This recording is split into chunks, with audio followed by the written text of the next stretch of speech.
Madame, Monsieur, bonjour et bienvenue pour une nouvelle édition spéciale de La Voix est libre consacrée à la fusion des régions Bourgogne et Franche-Comté. Nous sommes installés au sein de l'Université de Bourgogne-Franche-Comté, qui est un peu préfiguratrice en termes de fusion. Nous sommes précisément à la bibliothèque universitaire sur le campus de Dijon pour une émission que j'ai le plaisir de co-animer avec vous, Aude Silan. Bonjour. Bonjour Eric, bonjour à tous. Dans cette émission, on va poser des questions concrètes sur les conséquences de la fusion des régions pour le milieu économique, pour le monde de la recherche, de l'université, des transports, du sport, de la culture.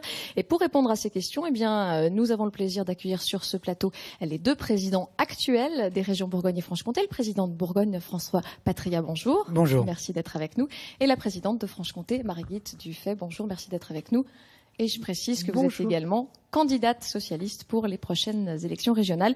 Et aujourd'hui, Eric, on ne va pas dire grand-chose finalement, puisque ce ne sont pas nous n'allons pas poser les questions. Exactement. Pour vous interroger, on a réuni une dizaine de personnes qui sont tous acteurs dans l'un ou l'autre des domaines de compétences des conseils régionaux. Alors, ils sont universitaires, étudiants, lycéens, syndicalistes, chefs d'entreprise, directeurs de festivals ou organisateurs d'événements sportifs. Et tous ont beaucoup de questions à vous poser. Et puis à la maison, n'hésitez pas, vous pouvez réagir aux propos qui seront tenus pendant cette émission via Twitter, #LVELBFC ou sur notre page Facebook. Allez, on commence. C'est quand même moi qui vais poser la première question. Est-ce qu'on peut faire un point avec vous sur la fusion des deux régions? Où est-ce qu'on en est aujourd'hui? Allez, Marguerite Dufay. Nous en sommes à ce que nous avions prévu, c'est-à-dire faire en sorte de faire un état des lieux précis de toutes les politiques que nous conduisons, de façon à voir comment, dans l'avenir, harmoniser toutes ces politiques, et surtout faire en sorte que, en 2016, dès janvier 2016, tout fonctionne bien dans la nouvelle région, quelle que soit l'équipe en place, que les salaires puissent être versés correctement et que les choses suivent en termes de logistique. Donc cela avance, c'est de la cuisine interne, mais en même temps, nous avons mis en place des commissions de travail entre élus bourguignons et élus franc-comtois, pour qu'ils suivent tous ces travaux, en sachant que nous n'allons pas harmoniser toutes nos politiques dès le 1er janvier 2016. Que par contre, il est important d'anticiper un certain nombre de choses, et c'est ce que nous sommes en train de faire pour que nos partenaires, qu'ils soient économiques, de la formation, du monde de la culture et du sport, ne soient pas inquiets à l'arrivée des premiers mois de 2016. Nous allons anticiper pour voir comment sécuriser leurs manifestations, leurs programmes pour le début de l'année 2016. François Patria, vous voulez Alors, ajouter? avant d'entrer dans la technique directement, moi, j'aimerais rappeler que le processus que nous avons initié avec Marguerite, sur lequel aujourd'hui, il me semble qu'une grande majorité des habitants des deux régions sont favorables, d'après ce que je vois, y compris d'ailleurs les candidats aujourd'hui de l'opposition, qui ne contestent pas la fusion, et qui l'acceptent et qui vont même la vanter. Ce que je voudrais dire, c'est que c'est quand même l'histoire qu'on écrit actuellement. Avant d'être technique, c'est d'abord l'histoire. L'histoire de deux régions complémentaires, de deux régions amies, qui se sont souvent défiées, et qui vont écrire un destin commun, pas dans un but politique, mais dans le but d'améliorer le fonctionnement de leurs institutions et dans le but d'améliorer le sort des habitants de nos deux régions. C'est ça, je crois, le premier processus. Et c'est comme ça que nous devons l'engager et le mener à bien. Les personnes qui sont là, justement, ont quand même quelques questions par rapport au fonctionnement futur. Alors, on va démarche des incidences techniques et humaines. Alors, vous dites que les habitants sont relativement favorables. On va voir ça avec Fabien Maître. Bonjour. Alors, vous êtes étudiant de 3e année en information communication. Vous vous apprêtez à entrer en master communication politique, justement. Et vous vous intéressez donc à cette fusion des régions avec quand même un certain nombre de questions encore qui ne sont pas éclaircies pour vous. Oui, alors ma première question, moi, était peut-être de revenir. Pourquoi l'État a donc décidé de fusionner les régions? Ça semble pas forcément évident. C'est pas évident pour tous les habitants, je pense, de Bourgogne et de Franche-Comté, et même pour tous les Français. La première raison, c'est de donner une visibilité à nos grandes régions à l'échelle de l'Europe. Aujourd'hui, un pays, il a besoin, au niveau de l'Europe, de monter des stratégies avec les autres pays. Et nous avons besoin, au niveau de nos régions, de les faire monter et en compétences et en taille. Donc le premier objectif, c'est une visibilité au niveau de l'Europe, faire des grandes régions comme dans les régions voisines. Je pense que le deuxième objectif, et j'y adhère aussi, c'est de faire en sorte que dans nos institutions, qui sont compliquées, on arrive aussi à maîtriser les budgets et à faire des économies au moment où on est face à une crise de l'endettement public qui est importante. Alors, en parlant d'économie, vous nous dites que ça va faire des économies, la fusion des régions, mais il est annoncé un chiffre de 250 millions d'euros que cette fusion va coûter. Alors, Où sont les économies, c'est ça? où sont les économies? Bien. D'où vient ce chiffre, je dirais. C'est des frais de mutation, je crois, en fait. C'est ce qui a été évalué au niveau des déplacements des fonctionnaires. Inexorablement, le processus entraînera des rapprochements, entraînera des structures plus efficaces et plus économes. Alors le coût au jour le jour, moi je ne vais pas faire une démarche notariale. Ce que je sais, c'est que le processus que nous avons engagé, il est guidé par deux principes, le principe de l'efficacité et le principe de l'économie, à moyen terme ou à long terme. À court terme, dans l'immédiat, je ne l'ai pas chiffré comme tel. Ce que je sais, c'est que nous travaillons déjà beaucoup plus ensemble. C'est que nous rapprochons nos politiques. L'intérêt, c'est quand même malgré tout d'avoir demain des transports plus efficaces, des universités plus complémentaires, une santé bien protégée, des formations professionnelles mieux réparties, et demain aussi plus en rapport avec la demande. C'est ça l'objectif. Alors si on commence à avoir une vision notariale en disant « oui, mais au début, dites-moi combien ça va coûter, ça va coûter », je ne vais pas prendre le mauvais exemple, celui des aéroports, mais déjà celui-là aujourd'hui, il est déjà économe. Donc prenons-le comme tel, et ne nous arrêtons pas sur des principes, j'allais dire, j'ai dit notariaux, parce que alors on n'avancera pas. Sur la question des économies, je dirais quand même qu'elles sont déjà engagées et que la Bourgogne comme la Franche-Comté sont dans le plan national d'économies à fournir. Nous avons, dans les 2 années qui viennent, entre la Bourgogne et la Franche-Comté, 40 millions d'économies à rendre à l'État. Nous en avons fait, chacun, l'année dernière, plus de 10 millions d'économies. Ça aurait été vrai sans la fusion, donc, ça. Oui, mais ce que je veux dire, c'est qu'avec la fusion, 40 millions d'économies en 2 ans pour Bourgogne-Franche-Comté, c'est quand même énorme. Et si nous voulons que ces économies n'impactent pas les politiques et donc les services que nous rendons aux citoyens, eh bien, il vaut mieux être 2 pour affronter ces économies que rester seul. On est juste d'accord que pour l'instant, à l'échelle, par exemple, à l'échéance de 2016, il y aura un budget de la Franche-Comté, un budget de la Bourgogne, et ça sera plus. On ne va pas, pour l'instant, mutualiser les moyens. Dans les contrats de plan, en tout cas, c'est comme ça que c'est prévu. Ah non, il y aura un seul budget, et on est déjà en train de le préparer. C'est l'ajout de la Bourgogne et de la Franche-Comté, ou est-ce qu'il y a déjà des économies à l'échelle de ce budget? Mais de toute façon, les économies, elles sont inhérentes. Nous venons de faire 10 millions d'économies dans l'année qui vient de s'écouler. Nous en avons 20 millions chacun à faire dans les 2 années qui viennent. Donc ça fait partie inhérente de la construction du budget. Or, à 2, ça va être plus facile de digérer ces économies que seul, parce qu'on va mutualiser des moyens qui vont nous permettre de faire des économies.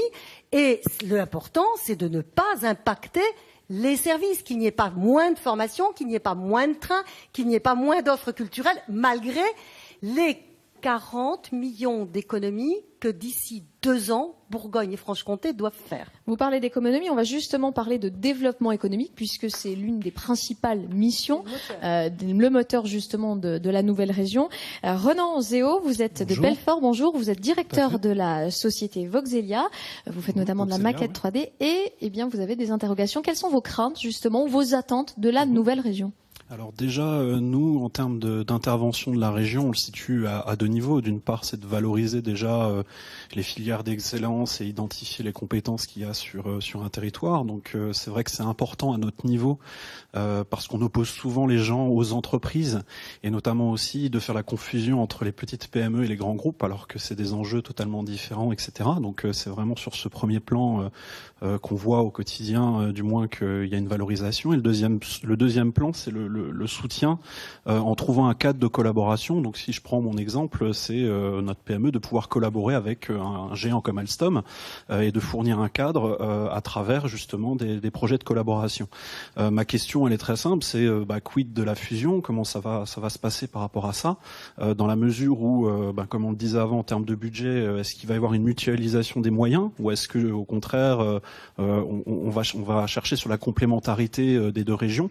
Enfin voilà, c'est vraiment l'inquiétude, je dirais, qu'on a au niveau des entreprises en général. Donc j'aimerais avoir votre sentiment là-dessus. Avant que je ne laisse la parole à François Patria, je voudrais dire que tous les deux, nous avons dit dès le début que ce qui devait être le moteur de cette fusion, c'était le développement économique. Nous sommes absolument convaincus que à deux, nous serons plus forts pour accompagner les chefs d'entreprise, parce que c'est pas nous qui créons la valeur ajoutée, c'est vous qui la créez. Mais nous sommes là pour vous favoriser l'environnement le meilleur qui soit, pour amener des capitaux dans les entreprises. Et nous avons des projets en termes de fonds de développement, de fonds d'investissement pour les entreprises qui nous permettent... seront maintenus, justement, mais ces fonds? Nous allons les multiplier. Aujourd'hui, nous avons décidé que nos fonds d'investissement seraient communs. C'est la première traduction de la fusion. Et en ayant des fonds communs, nous avons des fonds supérieurs et nous nous dotons d'une force de frappe en direction des entreprises qui est plus importante. Et puis, les pôles d'excellence, vous avez cité le Nord-Franche-Comté. Le Nord-Franche-Comté, c'est les transports, c'est l'énergie. Ce pôle d'excellence va faire partie des pôles d'excellence de la grande région. Et notre souci, il va être de renforcer ce qui est pôle d'excellence autour du Creusot, autour du Nivernais, autour du Nord-Franche-Comté, autour de Besançon. Donc, ce sera le moteur de la grande région. Alors, d'abord, je voudrais rappeler à notre ami qui est de cette région que la plus grosse agglomération de la Bourgogne-Franche-Comté, c'est Belfort-Montbéliard, 300 000 habitants. Donc ne pensons pas toujours en termes de rivalité, pensons en termes de complémentarité.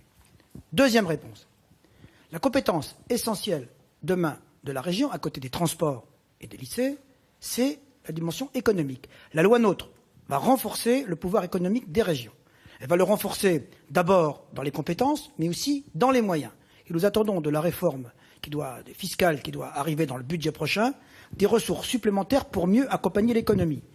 Alors, je vous rappelle que les petites entreprises, les moyennes, sont elles aussi tributaires des grands groupes.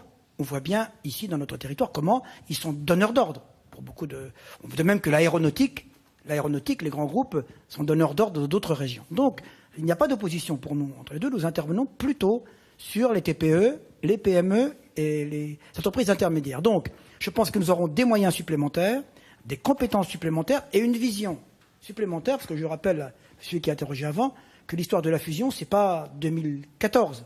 Elle date de 1967, où des gens comme Duhamel et Edgar Faure pensaient déjà qu'il fallait faire la fusion à l'époque. Donc, on voit bien qu'il y a cette nécessité. Et dans un domaine que vous connaissez bien, le domaine des transports, celui de la voiture, de demain, on voit bien qu'il y a demain des complémentarités. Donc, de ces complémentarités naîtront des opportunités qui vont permettre aux entreprises, soit existantes, soit en création, de trouver auprès de la région un interlocuteur de proximité capable de répondre pour partie à leurs demandes. Renan Zéo. Oui, mais on parlait de lisibilité avant, mais enfin déjà qu'on est dans un contexte de déséquilibre de territoire entre Franche-Comté Nord et puis différentes composantes de la Franche-Comté. Comment ça va se passer en termes Pourquoi déséquilibre Le Nord-Franche-Comté, c'est le poumon économique de la Franche-Comté. Déséquilibre dans la mesure où en fait on a une lisibilité différente. En fait, on a il y a une identité industrielle et économique qui est différente. Cette identité qui est différente entre Besançon, entre Nord-Franche-Comté et d'autres régions, enfin d'autres zones de la Franche-Comté. Comment ça va se passer justement en fusionnant avec la Bourgogne qui, elle, a aussi d'autres composantes et identités l'addition des pôles d'excellence, ou la diversité des pôles de lisibilité. Mais la diversité des pôles d'excellence de la région ne doit pas créer la confusion. Vous dites qu'il y a du déséquilibre. Je dis qu'il y a de la diversité et qu'il doit y avoir enrichissement à partir de cette diversité. Le pôle déséquilibre au sens péjoratif, entre nous. C'est des équilibres en termes d'identité, économique. Le poumon industriel que représente le Nord-Franche-Comté, il sera toujours le poumon industriel de la Bourgogne-Franche-Comté. C'est pas parce qu'il est aux marges et qu'il est accolé à l'Alsace et qu'il est à une extrémité de la grande région, ça ne change rien. Les courants d'affaires qu'il y a entre le Nord-Franche-Comté et l'Alsace, ils continueront. Il n'y a aucune raison. Après, ce qui existera toujours. Je parle en termes de lisibilité, d'affichage, bien évidemment. En termes de regard qu'on peut avoir sur la grande région demain.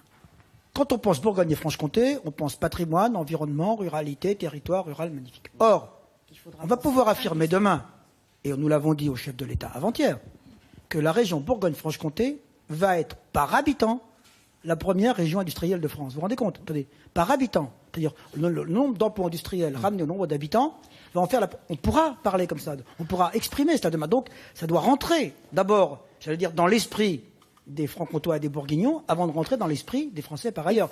D'où une autre attractivité. Concrètement, une question toute bête, est-ce que par exemple pour les chefs d'entreprise qui parfois doivent se rendre à Besançon pour trouver des interlocuteurs au niveau de la région, est-ce que là ils devront par exemple se rendre à Dijon demain, ou est-ce qu'il y aura justement des interlocuteurs, est-ce qu'il y aura une espèce d'interface plus proche de tous ces territoires qui sont du coup forcément plus... Vous êtes au 19e siècle là, je ne comprends pas. Je voudrais vous dire, maintenant tout va se faire avec les nouvelles techniques de communication. On a créé e-Bourgogne qui va devenir demain e-Bourgogne-Franche-Comté. Très bel exemple. Tout va être dématérialisé, les demandes d'aide, de l'accompagnement, la formation, avec des briques différentes qui permettent aujourd'hui d'avoir un interlocuteur unique. Donc ça va se faire demain de cette façon-là, d'où l'intérêt d'avoir demain des dorsales en fibre intéressantes pour que ça puisse fonctionner. Et un levier important du développement économique sur lequel nous pouvons agir, nous, au niveau de la collectivité régionale, c'est l'export. C'est l'aide à l'export. Or, les salons, l'accès aux salons, c'est quelque chose qui est très cher. En unissant nos forces, d'autant plus que la Bourgogne a une expérience très forte des salons internationaux, je pense que là, on a un plus et c'est un levier très important pour les entreprises. Alors, on va laisser encore la parole à nos invités. Frédéric Marion, secrétaire régional de la CFDT, avait justement aussi une question à propos du développement économique des territoires. Oui, bonjour. Ma question porte sur le peuplement très disparate, avec des zones très peuplées et des déserts relatifs de la Bourgogne-Franche-Comté. Certains intercos risquent de ne pas avoir la taille critique. Ma première question, c'est va-t-on imposer une taille unique, ou alors va-t-on tenir compte de la réalité des territoires en donnant plus à ceux qui ont le moins au nom d'une solidarité régionale? Ça s'appelle la différenciation, ce que vous demandez. Alors, vous me dites, ça va être un territoire disparate. Écoutez, les États-Unis, vous connaissez, c'est pas un territoire monolithique, ni unique. Il y a aussi des territoires avec des grandes villes, territoires ruraux. Tous les pays du monde, en tout cas même tous les pays européens, sauf ceux qui sont très concentrés, comme la Hollande ou la Belgique, n'ont cette disparité. Donc moi, je pense que c'est un atout. Je vous rappelle que beaucoup de pays européens, ce qu'ils nous envient, c'est l'espace. Et nous, parce que nous avons de l'espace, ça deviendrait un handicap. Donc je crois aussi que c'est dans les têtes qu'il faut que ça change aujourd'hui. Alors la différenciation, faut-il aider plus les territoires pauvres? Alors, on l'a fait naturellement aujourd'hui. Quand il y a des projets porteurs dans les territoires qui sont un peu plus désertifiés, un peu plus éloignés, et j'étais la semaine dernière dans le canton de Liernay, voir une seule entreprise, Gewis qui était là, des chemins de câble, on le fait naturellement. Et je crois que les départements et les régions, et la région Franche-Comté comme la région Bourgogne, a veillé avec attention à ce que les territoires en difficulté puissent bénéficier non pas d'une aide différentiellement accrue, mais d'un soin tout particulier pour pouvoir maintenir les activités, voire les développer. On parle de territoire, on parle d'étendue du territoire, on va forcément parler du coup transport, puisque c'est essentiel dans une région et dans une grande région qui plus est. On va donner la parole à François Janin, vous êtes porte-parole justement pour la Fédération nationale des usagers du transport pour la Franche-Comté, et vous avez, je crois, des interrogations sur l'avenir justement de certaines lignes ferroviaires. Oui, je rappelle pour commencer que le budget transport pour chacune des deux régions est le budget principal après l'éducation. Ça concerne donc... à peu près. Pardon ? Avant même, quelquefois avant. Je voudrais dire que dans ce domaine particulier des transports collectifs, je vais me limiter au ferroviaire. Il y a assez de gens pour s'occuper des avions ou des routes dans ce pays pour que je ne m'en mêle pas. Alors, au niveau du ferroviaire, nous ne partons pas à situation égale. Le handicap de la Franche-Comté est tel qu'il faut en discuter avant de se mettre d'accord. Je connais par cœur vos deux contrats de plan État-région, celui qui a déjà signé en Bourgogne, celui qui est en cours de signature en Franche-Comté, sur vos priorités aux uns et aux autres. Alors la question que je me pose, et je vais vous la poser telle qu'elle, quid de l'avenir d'une petite ligne comme celle des Hirondelles, Dole? Alors je vais dire quand même, Mouchard, Champagnole, Morée, Saint-Claude, c'est pas le désert, ça. C'est un territoire remarquable, à tout point de vue, économique, touristique, humain, qui vaut la peine d'être prise en considération. Cette ligne-là, qu'est-ce qu'elle pèse face à votre projet, M. Patria, de voie ferrée Centre-Europe Atlantique? Je comprends tout l'intérêt de la VFCEA. Si je vous parle de la réouverture de Belfort-Del, la région a fait tout ce qu'elle pouvait pour obtenir que les études soient financées et payées. Il faut maintenant que l'État apporte sa contribution pour le faire. Nous sommes inquiets parce que la somme, c'est vrai pour Belfort. Donc je vais parler En résumé, donc les petites lignes vont faire les frais. Vous craignez que les petites lignes fassent les frais On ne peut pas ne pas parler tout de suite de la ligne 4, la fameuse ligne Paris, la ligne des trains d'équilibre du territoire qui dessert Paris, Vesoul Belfort, Mulhouse. Mardi prochain, nous devons rencontrer le ministre des Transports là-dessus. Sa proposition, c'est de ramener à 2 trains seulement des Paris-Belfort, alors que nous faisons la démonstration que 3 sont possibles à coût égal. Or ça, par exemple, ce sont des décisions qui, dans la grande région, va nous aider à pousser ces dossiers-là. Je peux les multiplier. On va déjà répondre à cette première question. Monsieur Janin, le représentant de la FNOT, vous connaissez bien ces sujets. Mais vous connaissez leur complexité. Et vous savez qu'aujourd'hui, Bourgogne et Franche-Comté ont des conventions au niveau des TER qui sont différentes.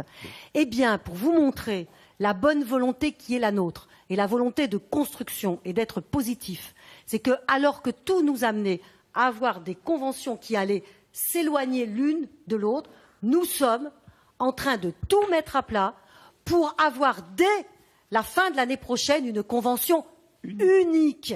Donc ça veut dire que nous prenons les moyens de nous écouter et de voir ce qui est bon pour notre territoire. Et ce qui est bon pour notre territoire, c'est d'avoir à la fois des lignes à grande vitesse, comme la ligne effectivement VFCEA, et des lignes qui servent, qui irriguent les territoires. Et je ne me suis pas battue, comme je me suis battue, pour intégrer la ligne des Hirondelles dans le contrat de plan pour que demain, cette ligne des Hirondelles n'existe plus. Donc, nous avons des intérêts communs parce que cette région, elle a besoin d'être irriguée. Et demain, il n'y aura plus la Bourgogne d'un côté, la Franche-Comté, il y aura ce grand territoire qui aura besoin de vivre dans toutes ses dimensions et qui aura besoin aussi bien de grandes lignes que de petites lignes irrigantes. Alors, pour les usagers, aujourd'hui, regardez, quand vous voulez aller de Mâcon à Besançon, vous avez 2 conventions différentes, 2 tarifications différentes. Eh bien, dès le 1er janvier, vous aurez une tarification unique. Il y aura maintenant... Ça sera une moyenne de 2 ou ça sera la moins chère? Il y aura une tarification. Je suis basique, mais... Aujourd'hui, il y en avait 2. Aujourd'hui, elles seront harmonisées. Et donc, c'est l'intérêt des usagers demain d'avoir pas ces 2 conventions. Pour les lignes intercités, vous avez raison, le problème est posé, mais le rapport Duron ne dit pas qu'il faut supprimer telle ou telle ligne. Il pose les problèmes. Exemple, Dijon-Reims. Tout le monde dit on va supprimer l'intercité de Dijon-Reims. Rappelez-vous une chose, c'est que cette intercité, il fonctionne 1 fois par semaine. Les 6 autres jours, c'est les TER qui le font. Et ça marche très bien. Une fois, c'est un vrai train, enfin un seul train. Une fois, c'est du TER. Et ça marche très bien. Donc, là où le TER sera plus efficace que l'intercité, mettons du TER, on en fait déjà aujourd'hui, pour aller à Paris ou ailleurs. Donc, je crois qu'il faut raisonner en termes conseils régionaux auront les moyens. Ceci dit, sur la ligne 4, je pense qu'il faut être vraiment très très prudent parce que c'est une vraie ligne de substitution à la ligne TGV. En Haute-Saône, tout le monde, effectivement, ne peut pas aller prendre le TGV parce qu'il y a des questions de discrimination tarifaire. Et cette ligne 4, elle est très importante pour la Haute-Saône. Et tout le monde, de tous bords, se bat contre, effectivement, les préconisations du rapport Duron. Donc le combat, il est clair et net, il est engagé. Sur les TER, puisqu'on en a parlé tout à l'heure aussi, et puis que François Patria a parlé d'harmonisation des abonnements, il y a quelque chose que nous sommes aussi en train d'essayer d'avancer au niveau de la SNCF, et là c'est vraiment concret pour tous ceux qui font les trajets Dijon-Besançon. Ils sont nombreux d'aller travailler dans les 2 sens, et les trajets domicile-travail sont importants là. C'est de faire en sorte que quand on a un abonnement TER, on puisse aussi prendre le TGV. Parce que quand on a un abonnement TER, puis que le TER, il est en panne, puis qu'on voit le TGV arriver, on pourrait le prendre, et puis on peut pas le prendre. Et on est en train de faire bouger les choses à ce niveau-là. La région Normandie est en train d'utiliser, de savoir comment elle va fluidifier demain entre ces 2 anciennes capitales la voie. Nous, on l'a déjà fait, et ça nous a coûté cher. Aujourd'hui, Dijon-Besançon, c'est une demi-heure. C'est une demi-heure quand on part de la gare d'Auxon. Vous voyez, on l'a déjà fait, on a déjà avancé. Alors c'est ça, c'est Jean-Luc Fousseret aussi, le maire de Besançon, dit toujours 28 minutes ou 48 minutes selon qu'elle emprunte un TER ou un TGV. Mais les TER sont très nombreux. Les TER Besançon-Dijon, ils sont très nombreux. Donc cette fluidité, elle existe. Mais c'est votre micro, Madame Dufay. Cette fluidité, elle existe, mais il y a une complémentarité entre le TER et le TGV qui n'existe pas. Et il faut absolument qu'on fasse sauter ce verrou. Et je pense que ça sera très concrètement un plus pour les usagers. Est-ce que ça veut dire aussi au niveau du budget, forcément, un effort supplémentaire au niveau de la nouvelle région, puisque tout ça a un coût, bien évidemment? Mais il y a des choix à faire, et les transports ne devront pas faire les frais des économies. Simplement, aussi bien en Bourgogne qu'en Franche-Comté, il y a des endroits où aujourd'hui, dans les trains, il y a très peu de monde. Et il y a certains endroits où on peut remplacer effectivement les déplacements, les dessertes ferroviaires à certains moments de la journée, à certains jours de la semaine, par des bus. Et ça fait faire des économies. Et ces économies, elles nous permettent de maintenir par ailleurs un service TER irriguant sur toute la région. On a encore Sur les trois économies. questions. Sur les économies, nous avons pris la décision dans le plan d'économie que nous demande l'État aujourd'hui. Nous n'avons pas touché aux lignes transport, ni aux lignes lycée, ni aux lignes formation professionnelle. Les économies que nous les faisons uniquement sur le fonctionnement. Et il n'est pas question de revenir sur des conventions que nous signons avec la SNCF aujourd'hui, qui ne peuvent pas être revues à la baisse. Donc l'effort sera poursuivi et continu. Je vous rappelle que depuis 12 ans, nous avons diminué par 2 l'âge des trains, par 2, et que nous avons amélioré les dessertes. François Patry, il y a une question justement. Vous parliez des lycées. Je vous redonne la parole après, Monsieur Janin. Juste à Clément Toulouse, qui est le représentant de nos lycéens ici, puisqu'il fait partie du syndicat général des lycéens. Vous aviez une question à propos des transports. Oui, bonjour. C'était concernant on sait qu'en Bourgogne et en Franche-Comté, il y a les cartes jeunes avec des réductions. On sait qu'en Bourgogne, il y a une convention avec Paris où nous avons aussi des réductions sur les transports Bourgogne-Paris. Je voulais savoir s'il y aura une nouvelle carte qui va harmoniser les deux régions. Et est-ce qu'elle sera nivelée vers le bas ou vers le haut? Probablement au milieu. Probablement au milieu. Hein. Mais on va aller vers cette harmonisation, effectivement. Et ces préférences tarifaires dont vous parlez pour aller de Bourgogne à Paris, eh bien, à partir du moment où les abonnements de Bourgogne seront harmonisés avec les abonnements de Franche-Comté, on va aller effectivement vers une harmonisation. Alors dire que tout se fera à tarif égal, il y a un principe de réalité. Jean-Michel Maté, je crois aussi, vous vouliez poser une question. Alors je vous présente directeur du Festival de musique de Besançon. Et vous avez une question justement par rapport au transport, à cette problématique. Disons que je suis usager régulier de la ligne Lyon-Besançon tous les week-ends. Et c'est toujours un peu étonnant de voir que le TER est moins cher, mais surtout est plus rapide qu'en prenant le TGV qui passe par Dijon. Alors, est-ce qu'un jour, vous avez espoir que cette bout de ligne TGV soit vraiment prolongée, aille jusqu'à son terme, de dire jusqu'à Strasbourg d'un côté, jusqu'à Dijon de l'autre? C'était un petit peu ce que vous évoquiez tout à l'heure.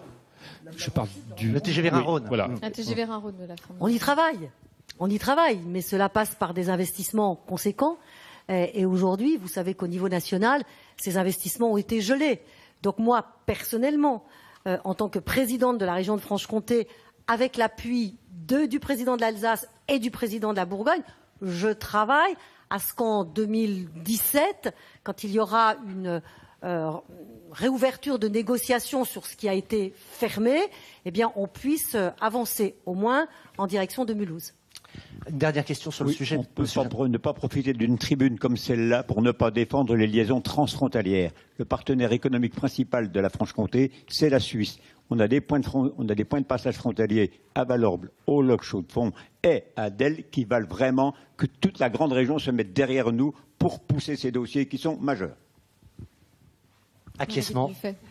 Ou non? Oui, moi je voudrais dire que derrière les paroles de François Janin, j'entends une espèce de méfiance, c'est-à-dire qu'il dit en gros, la Franche-Comté s'est battue pour développer ses liaisons frontalières, et c'est vrai, et demain, est-ce qu'elle va pouvoir continuer à se battre? Et je dis demain, il y aura ce grand territoire, où ça sera plus la Bourgogne d'un côté, la Franche-Comté de l'autre, et ça ne sera surtout pas l'un contre l'autre. Ça sera la nécessité d'avoir un territoire qui vive bien, qui soit équilibré, et tout l'arc jurassien, tout l'arc transfrontalier sera partie prenante de la richesse de cette grande région. Donc forcément, nous serons attentifs à cet aspect, pas simplement au niveau transport, mais cela fera partie, comme on disait tout à l'heure, de la diversité au niveau économique. Tout l'axe transfrontalier, ça va être une richesse énorme pour la future grande région. On parlait de la Bourgogne-Franche-Comté. Il y a déjà eu une fusion Bourgogne-Franche-Comté au niveau de l'université. On va parler à présent justement de tout le domaine de la recherche, de la formation de l'université. Je vais passer la parole à Laurence Rick. Bonjour, vous êtes maître de conférence justement à l'université de Franche-Comté et vous avez forcément des questions à poser aux deux présidents. Oui, bonjour, merci. Je voulais revenir sur la notion d'économie qui implique des choix, des priorités. Et est-ce que vous pourriez nous préciser quels seront les choix en matière d'innovation sur le territoire, puisqu'on sait que nos 2 régions financent les établissements d'enseignement supérieur et la recherche largement. Et demain, quels seront les choix et les priorités donc sur le plan de la recherche, et aussi ma seconde question concernera la formation professionnelle. Sur ce secteur-là, j'ai envie tout de suite de réagir en disant, s'il y a un secteur sur lequel il ne doit pas y avoir d'économie, c'est bien celui-là. Tout à l'heure, François Patriat a dit très justement que la compétence régionale, elle allait être renforcée dans les années à venir, et c'est bien l'innovation qui permet de booster ce développement économique. Donc nous devons être aux côtés des acteurs de la recherche. Nous sommes aux côtés des acteurs de la recherche, des acteurs de l'enseignement sur un projet qui est fabuleux, le projet qui s'appelle EASIT.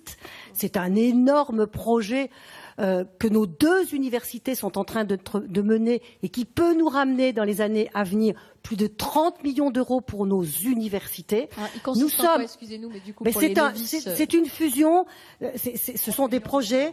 30 millions d'euros par an pour les universités qui vont développer des projets à la fois d'enseignement, de recherche sur 3 grandes thématiques d'avenir, la santé, l'alimentation, les matériaux, parce qu'on est très fort dans ces domaines-là. Et ce que je veux dire, c'est que nous sommes en passe d'être lauréats au niveau national sur ce projet. Il y avait 13 porteurs de projets, il n'y en a plus que 3, nous sommes dans les 3. Et ce que nous avons fait là, si nous avions été seuls, nous n'aurions pas pu le faire. C'est vraiment l'université Bourgogne-Franche-Comté, avec les 2 régions derrière, qui est en passe effectivement d'obtenir cette labellisation pour des moyens conséquents. Et donc là, on est vraiment au cœur de l'innovation. Demain, la recherche et l'innovation seront le facteur discriminant en termes d'attractivité. Ouais. Et nous avons en Bourgogne-en-Franche-Comté, et vous le savez madame, réussi à mettre en place tous les maillons de la chaîne de l'innovation, qui vont de l'émergence, de la détection, de l'incubation, du financement, avec les pépinières à côté. Nous l'avons fait sur nos 2 sites. Et demain, je crois que, alors que ça n'était pas forcément notre compétence, moi je me souviens d'être venu ici en 2004 en disant « tout converge ici, tout commence ici à l'université ». Je l'avais dit, parce que je pense que c'est dans ce domaine aujourd'hui que l'emploi de demain, l'attractivité de demain se fera. On le voit bien dans des sites comme Grenoble, reconnus comme tel aujourd'hui, ou même en Lorraine, il y en a d'autres aussi. Eh bien nous avons non seulement cette ambition, mais nous avons déjà cette expérience et ce bilan en la matière. Et personne ne penserait aujourd'hui, en matière d'université, de recherche, d'innovation, et tous les responsables politiques, voire économiques qui viennent, nous les emmenons aujourd'hui sur les sites qui permettent demain d'avoir cet effort supplémentaire qu'il faudra développer demain. Je partage tout à fait vos propos. De fait, ma question, la suite, c'est est-ce que le soutien sera exclusivement à ces grands projets, ou comment vous voyez les choses? Non, mais je pense qu'il y aura continuité par rapport à ce que nous faisons aujourd'hui. Et dans le soutien que nous avons aux projets de recherche, vous savez, puisque vous connaissez le domaine, vous savez que nous sommes à la fois sur des grands projets et aussi sur des projets plus modestes.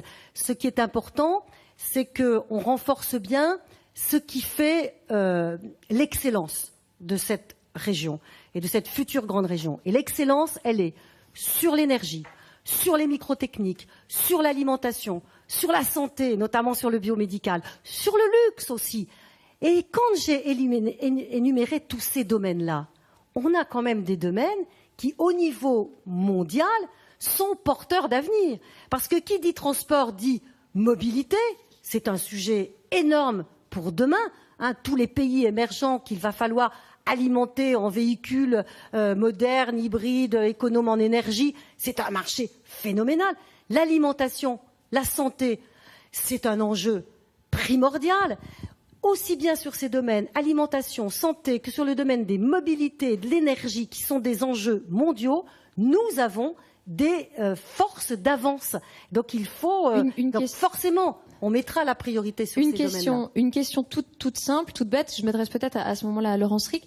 Que représente pour vous, pour les universités, pour les chercheurs, les financements régionaux, pour qu'on ait en fait une idée de ce que représente justement la région dans ce secteur? Pour vous, au niveau, c'est quoi? C'est 5%, 20%, 10% au niveau des projets, par exemple, de recherche? Je vous pose une colle, mais est-ce que ça veut dire que la région, je veux dire, est vraiment un moteur essentiel? La région, oui, à double titre. C'est ça qu'il faut qu'on à double titre. Elle est là avec les crédits européens, avec les crédits de la région, et quand on parle d'ISIT, avec les crédits de l'État. Donc, la part des financements de la région, elle varie selon les projets. Parfois, elle est plus importante que d'autres, parfois, elle est moins. Mais madame a raison de dire il n'y a pas que la recherche fondamentale et la recherche académique. Ça, je crois que c'est à tous de la soutenir aujourd'hui. Pour ce qui est de la recherche pratique, industrielle, quotidienne, tous les jours, c'est là, elle va être aussi accompagnée à travers les agences que nous avons créées. Quand nous créons une agence régionale de développement, d'innovation pour l'économie et le développement durable, nous allons aussi aider l'innovation qui n'est pas la recherche fondamentale dans les petites entreprises tous les jours. Et ça, nous l'accompagnons aussi. Ils s'appuient, ces industriels, sur l'université, ils s'appuient sur la recherche privée, mais ils s'appuient aussi sur un ensemble de financements. Et nous entendons, nous, poursuivre, c'est là, aujourd'hui, les petites entreprises qui en ont besoin de pouvoir les accompagner vraiment. Et tout cela se passe notamment ici sur le campus de Dijon où nous nous trouvons pour cette émission spéciale consacrée à la fusion des régions. On va peut-être continuer sur la formation professionnelle. Vous vouliez en dire un mot, madame, peut-être en commençant avec Frédéric Marillon, si ça ne vous dérange pas, puisque Frédéric Marillon est aussi vice-président de la COPAREF. C'est une nouvelle instance, c'est le comité paritaire régional pour l'emploi et la formation. Et donc vous aviez des questions justement à ce propos. Oui, donc l'accès à la formation. Donc l'accès à la formation. Je voulais revenir d'abord sur ce qu'on évoquait tout à l'heure, Monsieur Patria. Vous parliez du site e-Bourgogne, de dématérialisation, de travail à distance. Enfin, pour moi, je savais penser au travail à distance, au télétravail. Voilà.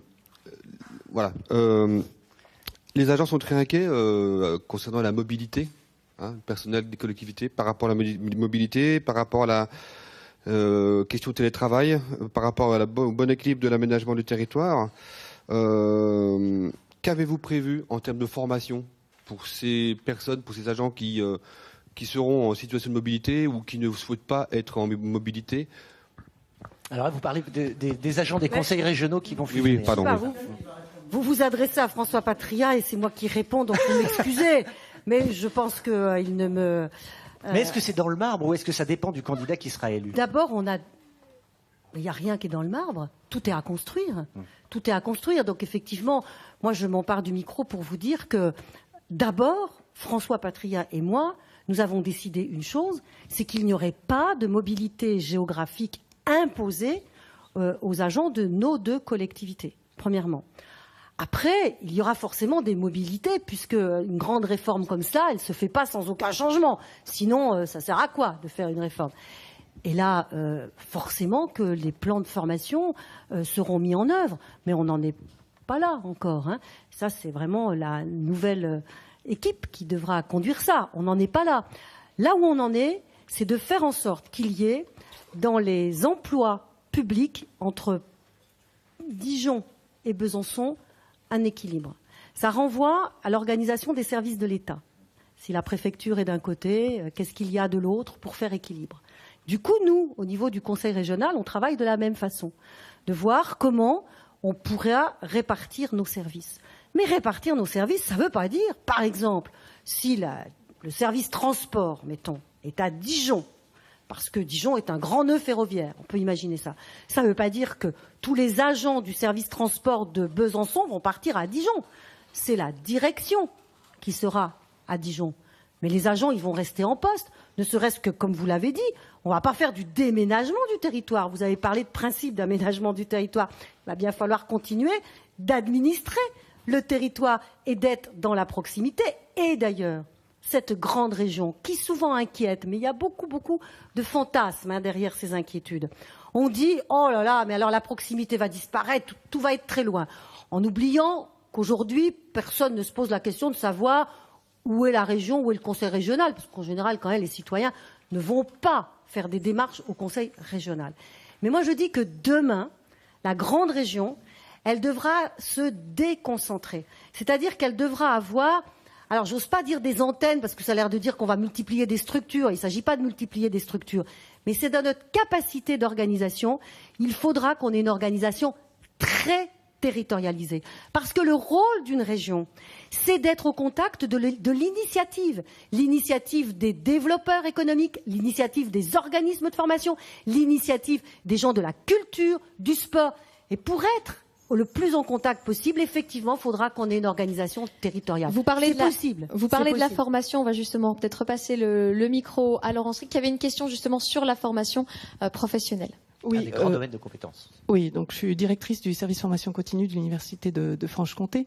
Donc c'est pour ça que j'interviens aussi à ce titre-là. J'aurais aimé savoir, la région de Franche-Comté soutient le financement de demandeurs d'emploi. Et les priorités sont aujourd'hui les bas niveaux de formation et les formations ciblées sur l'industrie. Il me semble qu'en Bourgogne, c'est les mêmes orientations, mais là, je n'ai pas toutes les données. J'aurais aimé savoir demain ce qui est envisagé, surtout dans un contexte où, justement, on a besoin de développement économique, de dynamiser, de continuer à ce que ce territoire soit dynamique.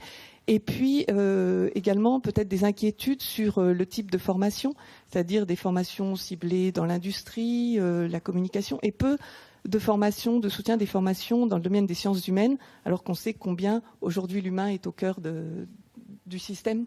Voilà les questions. Mais c'est toute une question d'équilibre, effectivement. Il faut arriver à être sur tous les domaines parce que le développement, il n'est pas fait que d'une seule composante. Il se trouve que la Franche-Comté est très industrielle. Donc son système de formation professionnelle est très lié à l'industrie. Ça ne veut pas dire qu'il faut oublier les autres matières. Mais puisque le sujet, c'est aujourd'hui qu'est-ce que la grande région va donner par rapport à ça, je pense qu'il va falloir, et on est en train de commencer à mettre à plat tous nos systèmes de formation, nos propositions. Et le but, c'est que demain, on crée des formations qui n'existent pas. Et qu'on les crée pourquoi ? Parce qu'on aura une taille critique qu'on n'a pas aujourd'hui. Il y a des formations qu'on ne peut pas ouvrir parce qu'il n'y a pas assez de demandeurs d'emploi. Vous l'avez dit, c'est la formation des demandeurs d'emploi. Notre métier, au niveau des régions, c'est la formation des demandeurs d'emploi. Il y a des formations qu'on ne peut pas ouvrir parce qu'il n'y a pas assez de monde. En étant effectivement unis, il y a probablement des formations qu'on pourra ouvrir. Puis moi, je pense, au niveau de la formation initiale, qu'une grande région, elle peut pousser aussi à ce que des écoles qu'on n'a jamais eues puissent exister. Je pense notamment à une école d'architecture. Là on est sur des choix politiques quand même qui dépendront aussi du résultat des élections. On peut peut-être dire aussi, quand même, juste pour conclure ce sujet, savoir jusqu'à quand les passeports permis de conduire, les aides, les bourses à l'emploi, tout ce que vous avez mis en place, vous, chacun dans chaque région, ça sera valable encore combien de temps? Est-ce que ça s'arrête au 1er janvier ou pas? On a travaillé sur ces sujets. On va même voter des crédits pour que l'essentiel, je pense à l'économie sociale et solidaire, puissent avoir leur budget sécurisé avant que la future région vote leur budget. Donc, on regarde aujourd'hui, vous savez qu'on a ouvert 270 chantiers, sur lesquels on a regardé ce que faisait telle ou telle région.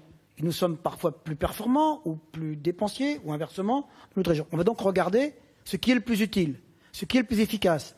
Aujourd'hui, notre travail, à Marguerite et à moi, en tout cas surtout pour ce qui me concerne, c'est de préparer les conditions de la réussite demain, d'ailleurs de mettre les choses sur la table, de les évaluer en termes d'efficacité, mais aussi en termes de coût.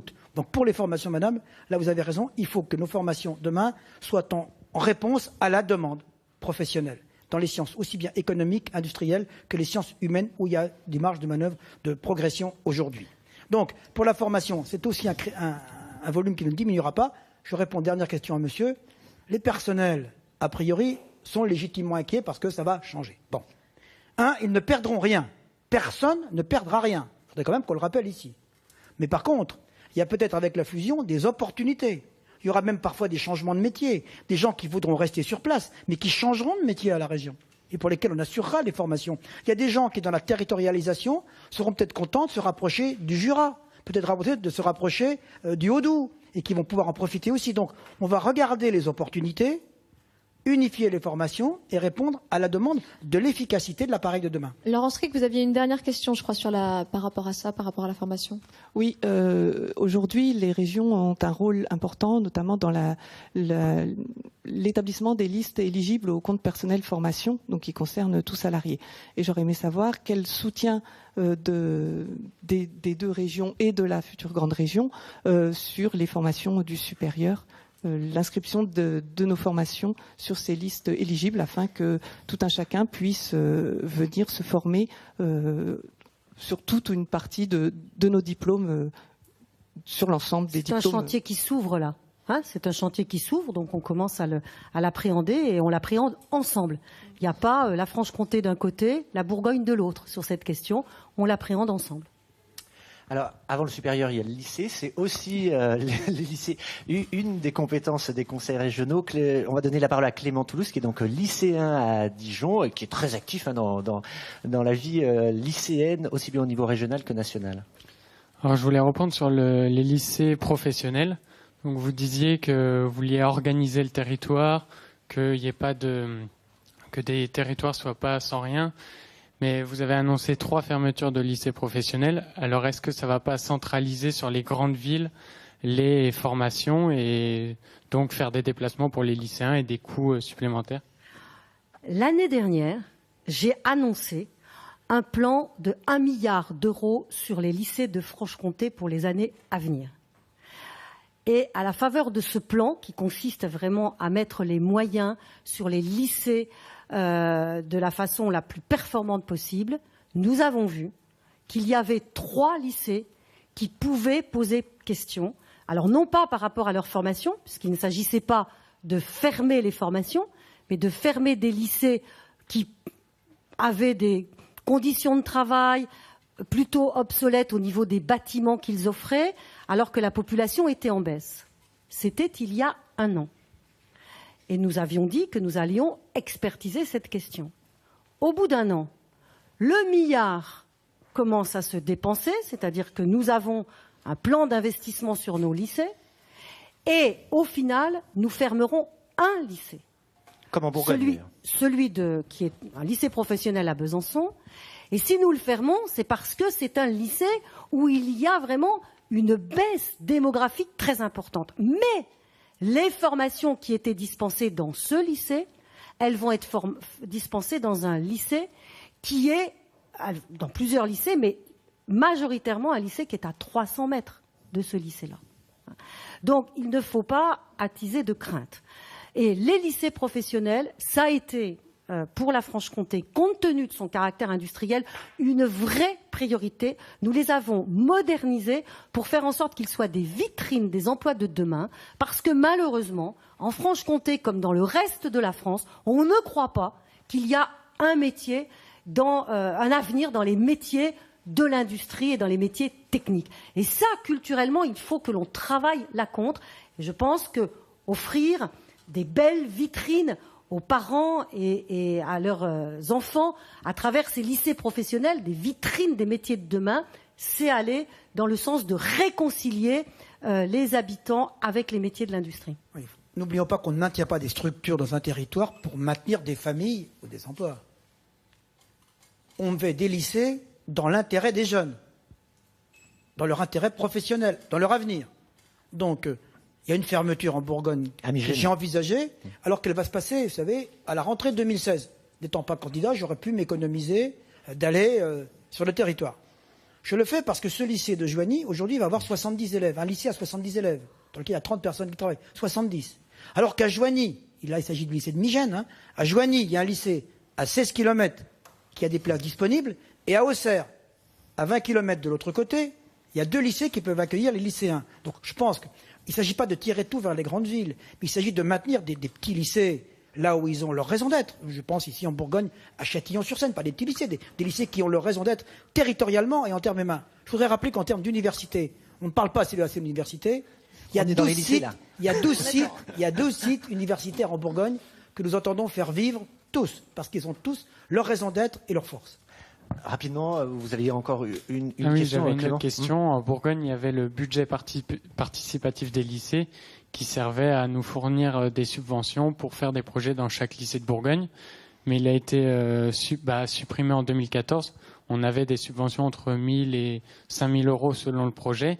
Il a été supprimé en 2014. Donc, le rectorat donne des subventions, mais pour financer certains projets, il manque des sommes d'argent. Est-ce que dans la grande région, il y aura un budget pour les lycéens pour favoriser l'émergence de projets dans les lycées? Le budget participatif, c'est une création de notre majorité, qui a pleinement réussi sa mission avec ceux qui voulaient le faire. Il n'a pas été supprimé complètement, non. Il a été, pour certains, allégé. On a défini un certain nombre de critères. Alors maintenant, il appartiendra au futur exécutif, issu des urnes, Marguerite, issu des urnes, de dire quel choix il fait en termes... Parce que dans les lycées, Marguerite vous l'a dit, 1 milliard Sur 20 ans, c'est quelque chose. La région poursuivra son effort entre 40 et 50 millions d'euros pour la Bourgogne, mais les deux confondus demain se rajouteront. On va le poursuivre. Si dedans, on peut dégager une marge pour qu'il y ait une partie de ces crédits qui aille au budget participatif autour de projets cohérents, novateurs, innovants, je ne pense pas que la future majorité, surtout si elle est chez nous, pourra y renoncer. Ça c'est fait. On va passer au domaine culturel, si vous le voulez bien. Voilà une suggestion pour Marie-Guide Dufay, au cas où. On va passer à la culture à présent avec Jean-Michel Maté. Je rappelle, vous êtes directeur du Festival de musique de Franche-Comté à Besançon. Et vous avez justement une interrogation sur la future place de la culture dans la nouvelle région. Oui, c'est vrai qu'après les dernières élections municipales, beaucoup de scènes ou de milieux de la culture ont subi des baisses ou parfois même ont subi des choses un petit peu désagréables ou des ingérences dans le projet culturel ou des choses assez brutales. Il y a également la modernisation de l'action de l'État qui pourrait avoir des conséquences. Alors évidemment, il y a beaucoup d'inquiétudes dans le milieu culturel. J'ai entendu votre propos qui rassurait en disant pour 2016, parce que le calendrier est quand même très défavorable avec les élections qui arrivent en décembre. Donc voilà, c'est-à-dire que les votes de subventions et puis les signatures de conventions éventuelles avec des diffuseurs culturels ou des scènes ou des ensembles artistiques, eh bien, sont différés. Donc j'entends votre propos en disant ça va être sécurisé en 2016. Après 2017, quelle sera la place de la culture dans la grande région? Est-ce que ça peut être, comme c'est malheureusement pas le cas, une variable d'ajustement avec des coups de rabot un peu général en disant voilà, on a une baisse, tout le monde a moins 10, moins 15, ou est-ce qu'il y aura des priorités qui peuvent être, je sais pas moi, la création, l'enseignement, la diffusion? Est-ce que vous avez déjà, peut-être en tant que candidate, des propositions ou des promesses ou des engagements à nous faire? On peut peut-être aussi spécifier si c'est bien inscrit dans la loi NOTRe que la compétence culturelle reste au conseil régional. Il n'y a pas de compétence culturelle au conseil régional. Il n'y en a pas. Et donc il n'y en a pas. Et on va continuer comme avant. C'est-à-dire qu'il n'y en a pas. La compétence culturelle, elle est normalement... Elle est partagée. Elle est partagée entre tous. Donc partagée, elle pourrait être prise par personne quelque part. Voilà. Elle est partagée entre toutes les collectivités et l'État. La réalité aujourd'hui, c'est que vous avez une région, la Bourgogne, qui a un budget culturel d'une très très grande importance. L'investissement sur la culture en Bourgogne a été massif. En Franche-Comté, il l'a été probablement moins, mais en même temps, nous n'avons pas touché depuis plusieurs années à ce budget. Nous l'avons quelque part sanctuarisé. Parce que nous pensons qu'effectivement la culture, c'est un mode à la fois de développement de la région et de développement des personnes. La culture, nous lui demandons deux choses depuis une région. C'est d'une part qu'elle porte haut les couleurs de la région. Il doit y avoir une attractivité. Et vous, en tant que directeur du festival de musique de Besançon, vous participez de cette attractivité de la région. Et puis en même temps, il faut conquérir les publics. Il faut que cette culture, elle s'ouvre. Parce que tout le monde n'a pas accès à la culture, à la connaissance des arts. Et donc, c'est deux choses que nous demandons. Attractivité régionale et puis médiation, conquête, démocratisation de la culture. Sous ces deux critères, moi, je pense que nous avons des batailles à mener et qu'il faut les mener pour maintenir les enveloppes budgétaires. L'offre culturelle en Bourgogne, en Franche-Comté, elle est immense. Elle est parfois même dépassant parfois les publics qui peuvent y assister. Elle est diverse. Elle est dans des domaines de qualité, d'excellence, dans tous les domaines de la culture. Je voudrais rappeler à monsieur qu'il n'y a pas eu de rabot dans les économies générales. Les grosses structures ont été un peu plus impactées. Nous, on n'a pas touché aux petites structures.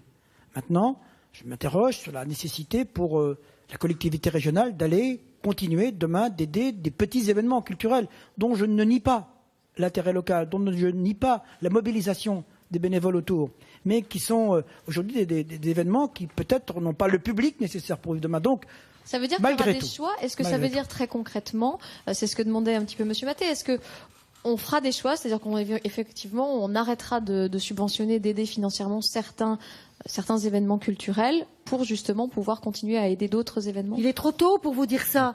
Il est beaucoup trop tôt pour vous dire ça. On fera tout pour maintenir. Oui, mais aujourd'hui, regardez, il y a une manifestation qui va avoir lieu à partir de l'automne au niveau culturel. au niveau de la musique entre nos deux régions qui n'aurait pas été possible si nos deux régions ne fusionnaient pas. Ça s'appelle, je crois, les escales lyriques. C'est le résultat d'un travail entre l'opéra de Dijon, les scènes nationales de Besançon et un ensemble qui est absolument unique en Franche-Comté, qui est en train de se développer en Bourgogne, qui s'appelle Justiniana et qui va faire de l'opéra au cœur de nos campagnes. Et donc, ces escales lyriques demain, elles vont permettre à ce que les Dijonnais, les Bisontins, les Bourguignons, les Franc-Comtois bougent autour de plein d'événements. Donc ça, nous l'avons poussé. C'est pour vous dire que ce qui à la fois permet d'asseoir une région, son attractivité, son rayonnement, et en même temps de conquérir des publics, ça vraiment on y tient. Jean-Michel Maté. Une petite question. Je ne sais pas si vous connaissez ce document qui s'appelle la Charte des missions artistiques et territoriales des scènes publiques. Si vous ne le connaissez pas, je vous le donnerai à la fin, parce que c'est un document qui essaie de donner un cadre et, je dirais, un code de bonne conduite entre les élus et les acteurs culturels. Il faut savoir que le milieu culturel a besoin d'anticipation. On peut comprendre qu'une collectivité doit faire des choix, doit peut-être, etc. Mais on a besoin d'anticiper. Je travaille actuellement sur le festival 2016, 2017, 2018. Et on ne peut pas, aucune de ces ensembles musicaux, de ces orchestres, même tous les autres acteurs de la culture, les scènes de musique actuelle, plus d'autres formes musicales ou les scènes conventionnées ne peuvent, en cours d'année ou en fin d'année, apprendre que tout est arrêté pour l'année suivante. Donc, on peut comprendre des choix, même si on voudrait, bien sûr, ce qu'on craint un peu, c'est les notions de mutualisation. Mais est-ce que, voilà, il faut bien. Vous avez compris là J'ai tout à fait compris. On va pas arrêter là dans un mais je passe premier pour temps. après, pour 2017 ou 2018. Ah bah, oui, mais chaque chose en son temps. Hein. On est en train de préparer une fusion des régions et dans cette préparation, on est en train de se dire les structures, pas que culturelles, mais enfin elles en font partie. Il y a aussi tous nos partenaires de la formation. Hein. Ils ont des événements, ils ont des manifestations dans les 6 premiers mois de l'année. Ils ont aussi des besoins de fonds de roulement qui tablent sur nos subventions. Or, avec cette nouvelle région, il n'y aura pas de budget avant au moins le mois de mai prochain. Donc, il faut les sécuriser. Et on est en train de préparer chacun, en Bourgogne et en Franche-Comté, des éléments budgétaires pour la fin de l'année pour sécuriser. Donc, vous voyez. Et je vous en remercie, c'est une très bonne décision, mais je dis, pensez aussi à la deuxième étape. Absolument, mais moi je dis aussi de chaque chose en son temps. Et je vous ai répondu aussi sur deux en choses clair, qui sont sont extrêmement... jusqu'au mois de mai. Après, c'est un peu le flou. Attendez, cette question sera une question de campagne électorale. C'est ça. Ce sera le programme des candidats qui s'engageront. On dira voilà quel est votre programme culturel pour l'avenir. Ça va être la campagne. Hein. Mais en même temps, c'est vrai que c'est compliqué. Il ne faut pas faire de démagogie par rapport à ça, parce qu'aujourd'hui, tout le monde a envie de dire on soutient la culture, et personne ne va vous dire mais oui. Alors, bon, moi je dis il y a des éléments il y a des critères très très importants. Je vous l'ai dit, je vous ai donné ces 2 critères, ce qui participe au rayonnement de la région, de la grande région, et ce qui permet de conquérir les publics. Et c'est pour ça que j'ai donné cet exemple des escales lyriques, parce que quand je vois cet ensemble de Justiniana qui, depuis la Haute-Saône, va aller au fond du Nivernais et du Haut-Doubs pour préparer des opéras avec les jeunes, bon... On vous sent passionné. Et je pense que la question se posera aussi pour la question sportive. On l'abordera dans la seconde partie de cette émission, parce que pour l'instant, il va être midi, l'heure de faire une pause pour prendre connaissance de l'actualité dans nos 2 régions, en Bourgogne et en Franche-Comté. On se retrouve dans environ 5 minutes. À tout de suite.